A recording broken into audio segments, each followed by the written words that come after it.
Hello students, today we will discuss about design procedure of spur gear tooth. इसमें हम क्या करेंगे, spur gear tooth की क्या करना, मुझे डिजाइन करना है। तो इसमें देख लीजिए दो गियर है।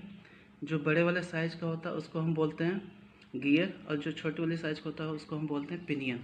तो इसको हमको डिजाइन करने, तो डिजाइन करने से पहले हम दो चीज़ समझ लेते हैं। जैसे एक गियर है, दूसरा पिनियन, इसके टूथ है, इसका टूथ है। तो पिनियन क्या कर रहा है, इस डायरेक्शन क्या कर रहा है, रोटेट कर रहा है। पिनियन क्या कर रहा है, इस डायरेक्शन में रोटेट कर रहा है। तो जब इस डायरेक्शन में रोटेट करेगा तो रोटेट करने के कारण ये क्या करेगा, गियर को रोटेट कराएगा। जब गियर को रोटेट कराएगा तो इसमें क्या हो जाएगा, फेलियर आ जाएगा टूथ ब्रेकेज का या बेंडिंग का। इसको हम टूथ ब्रेकेज बोलेंगे, बेंडिंग फेलियर बोलेंगे। तो जिसको हम बीम स्ट्रेंथ में FB से डिनोट करते हैं। दूसरा हमारा होता है जब ये बार बार एक दूसरे कांटेक्ट में आते रहेंगे तो यहाँ पे क्या हो जाएगा, कांटेक्ट स्ट्रेस डेवलप हो जाएगा, ठीक ना। Repetitive contact stress, repetitive contact stress develop हो जाएगा। तो इसमें दो टाइप्स फेलियर होते हैं, एक तो ड्यू टू बेंडिंग या ब्रेकेज कारण या FB से जिसको हम डिनोट करते हैं, और दूसरा क्या हो जाएगा, कांटेक्ट स्ट्रेस कारण। बार बार जब कांटेक्ट में आते रहेंगे तो यहाँ पे क्या होता है, इस पार्ट बनने लगेगा। इस पार्ट क्या हो जाएगा, बाद में स्क्रैचेज हो जाएगा। इस सबको मिला के हम बोलते हैं पिटिंग। तो पिटिंग फेलियर होता है। तो पिटिंग फेलियर को हम क्या बोलते हैं, वियर फेलियर बोलते हैं। क्या बोलेंगे, वियर फेलियर बोलते हैं। तो एक हमारा फेलियर हो जाएगा बेंडिंग फेलियर, दूसरा हो जाएगा वियर फेलियर।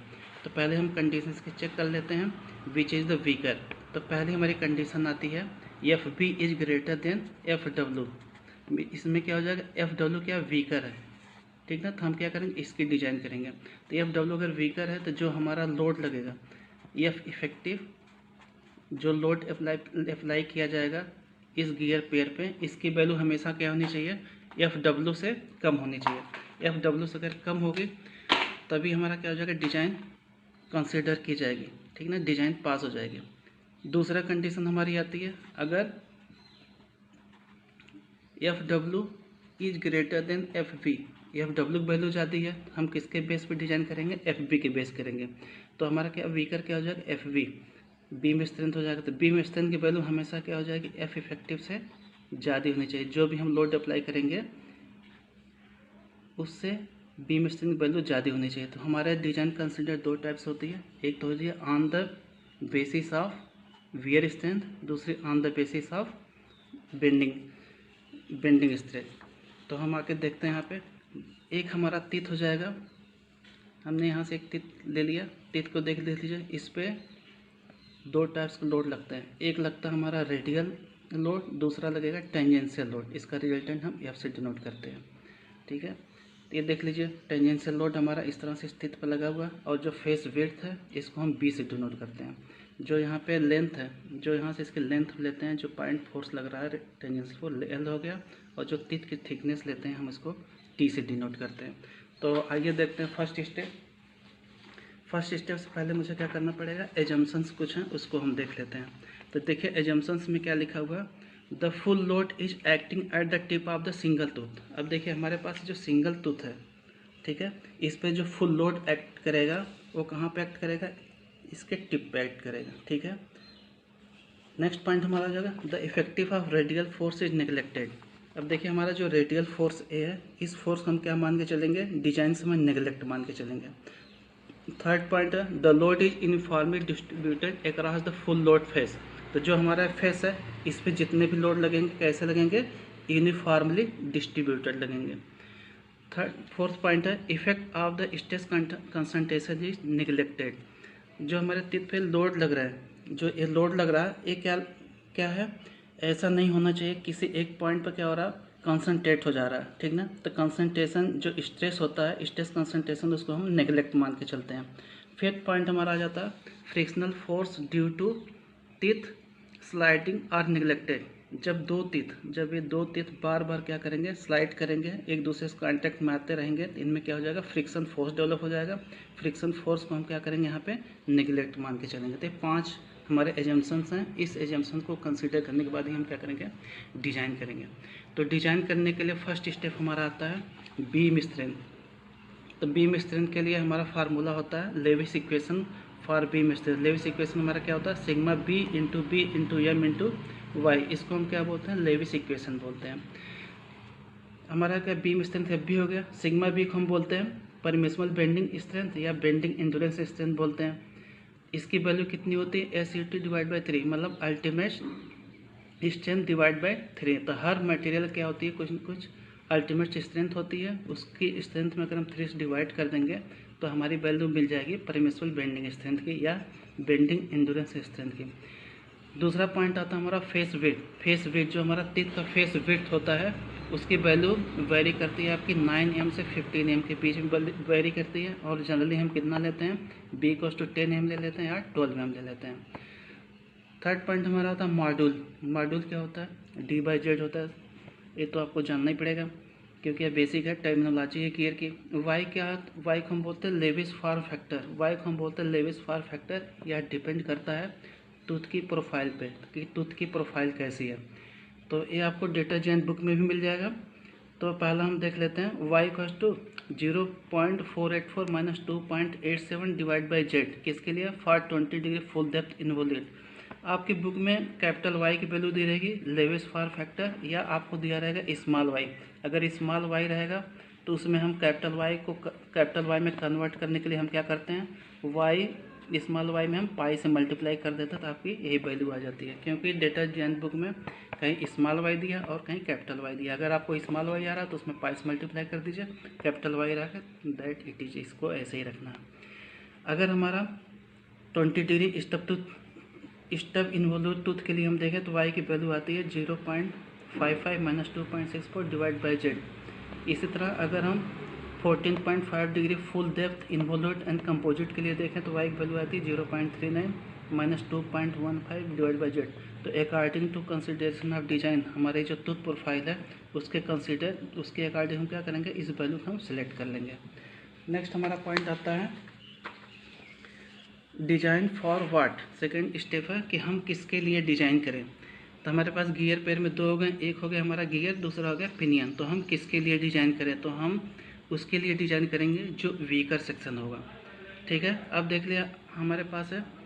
इसको चेक करने के लिए एक सिग्मा बी की वैल्यू क्या होती है, S U T ultimate strength divide by 3 into Y की वैल्यू हो जाएगी फॉर गियर के लिए। दूसरी वैल्यू होती है sigma Y into Y for pinion के लिए। तो इस दोनों की वैल्यू क्या करेंगे, हम मल्टीप्लाई कर लेंगे, देखेंगे चेक करेंगे किसकी वैल्यू कम आ रही है। तो मान लीजिए कि पिनियन की वैल्यू कम आ रही है तो इसमें क्या हो जाएगा, pinion is weaker in bending. तो बेंडिंग केस में क्या हो जाएगा, हमारा पिनियन वीकर हो जाएगा। तो हम डिजाइन किसकी करेंगे, पिनियन करेंगे। इसके अपोजिट आप देख लीजिए, अगर गियर की वैल्यू कम आ रही है तो गियर की वैल्यू कम आ रही है तो हम किसकी डिजाइन करेंगे, gear is weaker in bending. तो मुझे क्या करना पड़ेगा, गियर की डिजाइन करना पड़ेगा। थर्ड के साथ ही अगर दोनों गियर और पिनियन दोनों सेम मटेरियल के बने हों तो दोनों सेम मटेरियल के बने हों तो देखिए सिग्मा बी दोनों क्या रहेगा, सेम रहेगा। वाई की वैल्यू डिपेंड करेगी इसके वीकर पे। तो वाई की वैल्यू हम यहाँ से देख लीजिए, हमारा जो फार्मूला है किसी में भी आप वैल्यू रख लीजिए। जैसे हमारे पास है, जैसे हमने 20 डिग्री फुल प्रोफाइल ले लिया, तो हम अगर गियर के लिए डिज़ाइन करेंगे तो देखिए माइनस इसकी वैल्यू देख लें -2.87 डिवाइड बाई जेड। तो यहाँ पे हम जेड की वैल्यू नंबर ऑफ टीथ होती है, इस पे हम गियर की वैल्यू पुट करेंगे। तो जब गियर की वैल्यू क्या हो जाएगी, नंबर ऑफ टीथ की वैल्यू अगर गियर पे ज़्यादा होगी, गियर तो हमेशा ज़्यादा होगी क्योंकि इसका डायमीटर भी सर्किल डायमीटर ज़्यादा है। जब इसकी वैल्यू ज़्यादा होगी तो इस पूरे की वैल्यू क्या हो जाएगी, कम हो जाएगी। जब एक कम हो जाएगी तो इसकी वैल्यू ज़्यादा हो जाएगी in the case of gear. अगर पिनियन की बात करें, पिनियन में नंबर ऑफ टीथ कम होते हैं, नंबर ऑफ टीथ कम होंगे तो इसकी वैल्यू ज़्यादा हो जाएगी।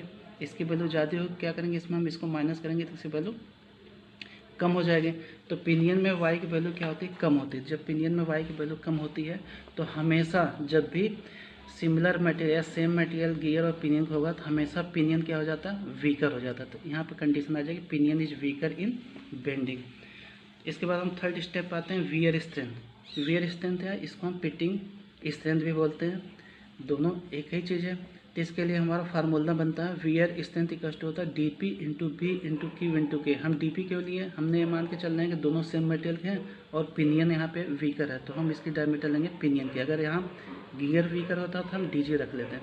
तो इस इक्वेशन बोलते हैं बकिंघम्स इक्वेशन। तो DP into B into Q into K हो गया आपका। डी पी क्या हो जाएगा, पी सर्किल डायमीटर और पिनियन, बी क्या हो जाएगा, बीम स्ट्रेंथ हो जाएगा। क्यू क्या होता है, रेशियो फैक्टर होता है। रेशियो फैक्टर के लिए देख लीजिए, फॉर एक्सटर्नल गियर पेयर, अगर दोनों गियर पेयर एक्सटर्नल हैं तो इसके लिए फार्मूला आपका बनेगा 2ZG divide by ZG plus ZP। दूसरी कंडीशन होती है for internal external gear pair, तो इसकी वैल्यू हो जाती है 2ZG divide by ZG minus ZP। In generally formula question हमारे इसी पे आते हैं 2ZG divide by ZG plus ZP पे फॉर एक्सटर्नल गियर पेयर के लिए। के की वैल्यू आप देख लीजिए, के की वैल्यू आपकी है लोड स्ट्रेस फैक्टर, इसको हम के क्या बोलते हैं, लोड स्ट्रेस फैक्टर बोलते हैं। इसका फार्मूला देख लीजिए, sigma C square sine phi cos phi into 1 minus nu P whole square divide by E P plus 1 minus nu G square divide into E G divide by 1.2732। तो इतने बड़े फार्मूले की मुझे ज़रूरत नहीं है। अभी यहाँ पे हम एक टिक यहाँ पे आती है, छोटी वैल्यू हम सेलेक्ट कर लेते हैं, ठीक ना। एक स्पेशल केस में न्यूमेरिकल में इसकी वैल्यू हम सेलेक्ट करते हैं। सिग्मा सी क्या, surface endurance strength of weaker surface, तो वीकर सरफेस के लिए सरफेस इंडोरेंस है, इसकी वैल्यू जल्दी होती है 2.65 ब्रिनेल हार्डनेस नंबर, इसका वैल्यू क्या है कि ब्रिनेल हार्डनेस नंबर। अब यहाँ पर हम देख लेते हैं, हमने मान लिया कि हमारे पास 3 प्रोफाइल है, 20 degree full depth involute, 20 degree stub tooth and 14.5 degree full depth involute profile. उसमें से हम किसी एक को सिलेक्ट कर लेते हैं। हमने मान लिया सिलेक्ट कर लिया 20 डिग्री प्रेशर एंगल पे, 20 डिग्री फुल डेप्थ इन्वॉल्यूट पे। तो जो के की वैल्यू होती है, इसकी वैल्यू डिपेंड करती है उसके मटेरियल पर। पहली केस हमारी हो जाती है अगर हमारा पिनियन स्टील का बना है और गियर भी स्टील का बना है, दोनों अगर सेम मटेरियल के बने हैं, स्टील के बने हैं, तो के की वैल्यू हमको सेलेक्ट करना पड़ेगा। डेटा जेन बुक में भी दिया हुआ है, के कॉस्ट हो जाएगा 0.16 BHN divide by 100 whole square newton पर mm स्क्वायर। अगर हमारा पिनियन कास्ट आयरन बना है और गियर भी कास्ट आयरन बना है, दोनों अगर कास्ट आयरन बने तब के की वैल्यू क्या हो जाती है, के की वैल्यू होती है 0.21 BHN divide by 100 whole square newton पर mm स्क्वायर। थर्ड केस हमारी आती है अगर हमारा पिनियन स्टील का बना हो और गियर कास्ट आयरन बना हो, तो के की वैल्यू क्या हो जाती है, के की value 0.18 BHN divide by 100 whole square newton पर mm स्क्वायर। नेक्स्ट हम स्टेप देखेंगे जिसको हम 4 स्टेप बोलते हैं। तो हमने क्या कर लिया, बेंडिंग स्ट्रेंथ निकाल लिया, वियर स्ट्रेंथ निकाल लिया। अब हम फाइंड करेंगे इफेक्टिव लोड, मतलब कितना इफेक्टिव लोड होना चाहिए, लोड जो अप्लाई करे उसकी वैल्यू कितनी होनी चाहिए। उसके लिए देख लीजिए, इफेक्टिव लोड का फार्मूला आपका होता है P effective equals to F T max divide by K V. F T max क्या होता है, मैक्सिमम टेंजेंशियल फोर्स होता है, के वी क्या होता है, वेलोसिटी फैक्टर होता है। तो पहला पॉइंट इसमें देखिए मैक्सिमम टेंजेंशियल फोर्स, इसकी वैल्यू क्या हो जाती है, F T max equals to K into K M into F T क्या हो जाएगा, यहाँ पे टेंजेंशियल फोर्स हो गया जो गियर के टिथ पे लग रहा है। यहाँ पे देख लीजिए, के हम बोलते हैं एप्लीकेशन फैक्टर और के एम बोलते हैं लोड डिस्ट्रीब्यूशन फैक्टर। ये दोनों फैक्टर आपको डेटा जेन बुक में दिया होगा और इसकी जनरली वैल्यू हम सिलेक्ट करते हैं 1 to 1.5 के बीच में, इसकी वैल्यू हम सिलेक्ट कर लेते हैं। नेक्स्ट हमारा आता है टेंजेंशियल फोर्स एफ टी की वैल्यू आपको दी रहती है जिसमें पावर दिया रहता है। एफ टी में आपको मिला रहेगा पावर, कितना गियर पर पावर लग रहा है, पी, इसको हम नोट करते हैं किलोवाट में। और वी इक्वल टू हमारी होती है pitch line velocity. Pitch line velocity हमारा फार्मूला हो जाता है पाई डी एन डिवाइड बाई 60 × 10⁻3। यहाँ पर हम देखेंगे अगर आप पिनियन के लिए यूज कर रहे हैं तो वी पी की वैल्यू आपको हो जाएगी pi D P N P divide by 60 × 10⁻3। अगर आप गियर यूज करेंगे तो वी जी हो जाएगा, वी जी इक्वल टू हो जाएगा pi D G N G divide by 60 × 10⁻3। तो जिसकी मुझे रिक्वायरमेंट होगी उसके अकॉर्डिंग हम क्या करेंगे, वैल्यू सेलेक्ट कर लेंगे। वेलोसिटी फैक्टर के वी है, वेलोसिटी फैक्टर के वी डेटा जेन बुक में दिया रहेगा, या वेलोसिटी के रेंज पे डिपेंड करेगा। तो वेलोसिटी के रेंज पे डिपेंड करेगा तो इसकी वैल्यू देख लीजिए, अगर 0 से 10 है तो इसकी वैल्यू अलग हो जाएगी, 10 to 20 है तो कुछ और हो जाएगी, और 20 to अगर 30 तो इसकी वैल्यू चेंज होती रहेगी। उसके अकॉर्डिंग हम क्या करते हैं, सिलेक्ट कर लेते हैं। अब यहाँ पर आप देख लीजिए, नेक्स्ट 5th स्टेप हम निकालते हैं precise estimation of dynamic load and effective load bye the Buckingham equation. तो बकिंघम इक्वेशन के द्वारा हम क्या करेंगे, एफ इफेक्टिव फोर्स निकालेंगे। तो एफ इफेक्टिव फोर्स सिमिलरली ऐसे ही हम निकालते हैं जैसे पहले वाले 4th स्टेप में हमने निकाला था। इसमें अगर हम आपको फार्मूला दिखा दें तो हमारा फार्मूला हो जाएगा, देख लीजिए यहाँ पे, एफ इफेक्टिव होता है K into K M into F T plus F D हो जाता है, ठीक ना। तो हम एफ डी की वैल्यू इसको हम क्या करना, मुझे फाइंड करना। तो एफ डी की वैल्यू हम यहाँ से फाइंड कर लेते हैं। एफ डी के लिए फार्मूला बनता है 21 भी B C plus F T max divide by 21 भी plus under root B C plus F T max. तो वी वेलोसिटी हो गई, F T maximum tangential force हो गया, ये भी मुझे मिल जाएगा। बी फेस विड्थ हो गई। हम सी की बात करते हैं, सी को बोलते हैं डिफॉर्मेशन फैक्टर है, डायनेमिक फैक्टर। इसकी यूनिट होती है न्यूटन पर एमएम। इसकी वैल्यू जो के into E divide by 1/EP plus 1/EG। तो इसकी वैल्यू का हम सॉल्व करें, के इंटू ई EP into EG divide EP plus EG। तो क्या होता है, के क्या है, के आपका है टूथ फॉर्म फैक्टर है, ई क्या है आपके पिच एरर हो गया, और ईपी क्या है, ईपी और ईजी क्या, moduli of pinion and gear material का आपको यंग्स मॉडुलस है। ठीक है, नेक्स्ट पॉइंट कहाँ पर आते हैं। के को हमने बोला था टूथ फॉर्म फैक्टर, इसकी भी वैल्यू डिपेंड करती है टूथ के प्रोफाइल पे। तो टूथ हमारा अगर है 20 डिग्री फुल डेप्थ इन्वॉल्यूट है तो के की वैल्यू हो जाएगी 0.11। अगर 20 डिग्री स्टब टूथ इन्वॉल्यूट है तो 0.115 हो जाएगी, और अगर 14.5 full depth involute and composite है इसकी वैल्यू हो जाती है 0.107। अब हमारा आता है, अगर हम 20 डिग्री प्रेशर एंगल सेलेक्ट करते हैं तो जो हमारा डायनेमिक फैक्टर है, जो सी की वैल्यू है वह कितनी आएगी। तो सी की वैल्यू के लिए हम सेलेक्ट कर लेते हैं, अगर स्टील का पिनियन भी बना और स्टील का गियर है तो सी की 11,500 ई न्यूटन पर mm स्क्वायर। अगर कास्ट आयरन का पिनियन बना हुआ और गियर भी बना हुआ तो सी की वैल्यू हम लेते हैं 8900 ई न्यूटन पर mm स्क्वायर। और अगर स्टील का पिनियन भी स्टील का गियर है तो इसकी वैल्यू हो जाती है आपकी 1000 ई न्यूटन पर mm स्क्वायर। तो इसमें ई आपकी वैल्यू होती है, ई को हम बोलते हैं pitch error. Pitch error means क्या हो जाता है, जब से दो गियर मेसिंग में आते हैं तो इसमें कुछ ना कुछ एरर होता है। जैसे दो गियर क्या आता है, दो गियर के टीथ को हम मेसिंग में आ रहे हैं तो इसमें कुछ ना कुछ एरर होता है, उस एरर को हम बोलते हैं पिच एरर। पिच एरर की वैल्यू हम फाइंड कैसे करते हैं, pitch error on meshing teeth, E की वैल्यू हो जाती है pitch error on pinion plus pitch error on gear. ये भी इसकी वैल्यू डेटा जैन बुक में दी रहेगी, लेकिन सब में नहीं दी रहती, कुछ में दी रहती है, कुछ में नहीं दी रहती है। ठीक है, अगर नहीं दी है तो आपको जाहिर सी बात है रखना पड़ेगा, अदरवाइज बुक में दी है तो कोई बात नहीं है। लेकिन आरबी पाटिल की बुक में इसकी वैल्यू दी रहती है। तो इसमें क्या होता है 1 to 12 तक होते हैं ग्रेड, 1 to 12 तक ग्रेड होते हैं। उस ग्रेड में से आपको सिलेक्ट करना है। जैसे हमने सेलेक्ट कर लिया IS grade design procedure 6 gear select कर लिया हमने, कितना सेलेक्ट कर लिया 6 सेलेक्ट कर लिया। तो 6 वाले ग्रेड में ई की वैल्यू होती है 8.00 प्लस 0.5 हो जाती है बोलते हैं, और 5 की वैल्यू क्या होती है m plus 0.25 under root D हो जाती है। अब इसमें हम क्या करेंगे, अगर हमको पिनियन का पिच एरर निकालना था, हम यहाँ पे पी लिखेंगे 8.00 प्लस 0.63 5p, फिर 5p की वैल्यू रखेंगे m प्लस 0.25 dp कर लेंगे तो पिनियन की वैल्यू मुझे निकल जाएगी। सिमिलरली हम क्या करेंगे यहाँ पे रोटेट करेंगे ईजी कर लेंगे, तो यहाँ पे हम क्या करेंगे ईजी कर लेंगे, क्या करेगा ईपी और ईयर को रोटेट कराएगा, दोनों को ऐड कर लेंगे तो ई की वैल्यू निकल जाएगी। ई की वैल्यू क्या करेंगे इसमें क्या कर लेंगे फेलियर आ जाएगा पुट करने के बाद ब्रेकेज का या बेंडिंग का, इसमें क्या करेंगे यहाँ पुट कर लेंगे, सी वाली वैल्यू आ जाएंगी, सी की वैल्यू पुट कर लेंगे तो सी की वैल्यू पुट कर रहे हैं और बाकी एफबी से डोनेट करते हैं। अब 6 हमारा होता है स्टेप हमारा आता है इफेक्टिव लोड। किसके द्वारा इफेक्टिव लोड है, effective by the precise estimation by the Buckingham. इसकी वैल्यू आती है K into K M into F T plus F T. तो हमारा इतनी वैल्यू क्या होती है एफ टी मैक्स है, स्ट्रेस ये क्या है एफ टी मैक्स है, और एफ डी की वैल्यू मैंने फीचर्स फाइंड कर लिया। अब हमको 7 पॉइंट हमको क्या करना है, डिजाइन क्राइटेरिया को चेक करना है। ठीक है, फर्स्ट स्टेप हमारा आ जाएगा check for the design, 7th step हमारा check for the design criteria. तो डिजाइन क्राइटेरिया में पहले कंडीशन हमारी है if FP is greater than FW, अगर बीम स्ट्रेंथ की वैल्यू एफडब्ल्यू से जाती है तब क्या होगा फिटिंग। तो देख लीजिए यहाँ फेलियर होता है, तो pitting failure gear pair is weaker in wear failure होता है, एक हमारा फेलियर हो जाएगा and hence pitting is the design criteria. तो पहले हम कंडीशन चेक कर लेते हैं हमारा वीकर क्या है।